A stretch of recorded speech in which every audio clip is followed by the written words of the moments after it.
Remple here for TopMMAnews with UFC lightweight Mitch Clarke. Got a big fight coming up at UFC 161 in Winnipeg. Can you tell us what you know about your opponent, John McGuire? He's coming out from welterweight. He's got a lot of experience. Good jiu-jitsu. He's fairly strong off the onset. He's a good fighter. It'll be a tough fight. I think it's going to be kind of interesting seeing how he does in the weight cut. You think him coming down from 170 to your natural weight class of 155 is an advantage for you?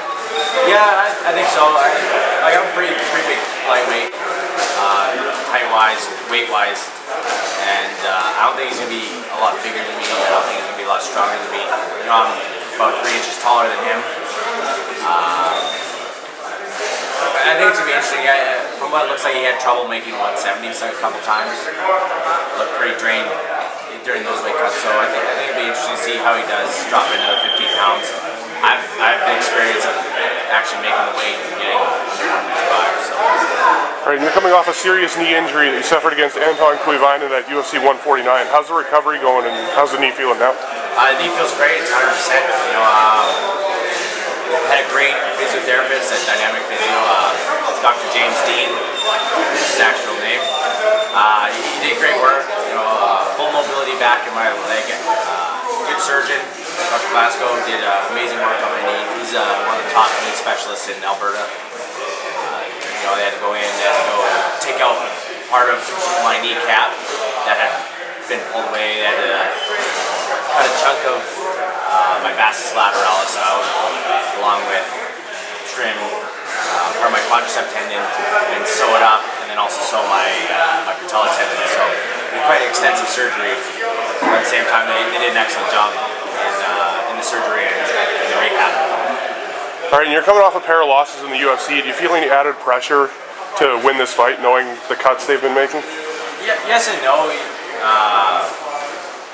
Obviously, I need to win, but obviously, it almost seemed like I had to win the last one.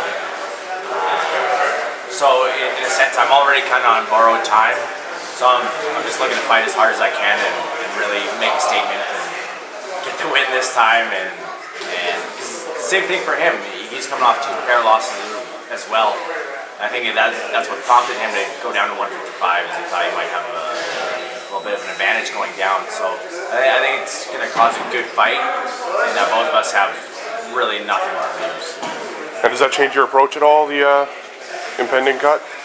No, the one thing is, some people might look at it just to like fight safe, take him down, hold him down, do nothing. They cut winners too when they're boring. If you're boring as shit, they're still gonna cut you.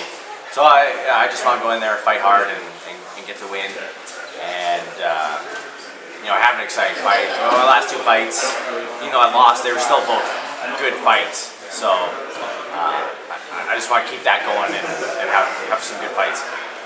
Now, when you're preparing for an opponent, do you watch video yourself, or do you leave it up to your coaches to dissect the footage and come up with a game plan for you? Usually it's my coaches. I'll watch some footage. More so, if I do watch, I watch it with the coaches present. I have a tendency to not look at it objectively. Speaking of your coaches, you're about to head back down to the lab in Arizona to do your training camp under John Crouch. With guys like UFC lightweight champion Ben Henderson and Jamie Varner down there, how does that help your training?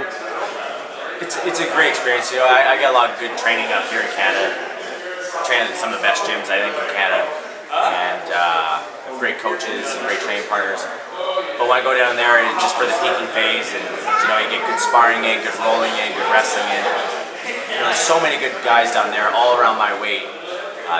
Like you said, Ben, Jamie Varner, Efren Escudero, a bunch of really good lightweights, and they all help to really bring up your own product. And you know, like I say, iron sharpens iron, so you have no choice but to get better. You're just gonna keep getting beat up. All right, Cody Remple here, Mitch Clarke, TopMMAnews. Good luck, Mitch.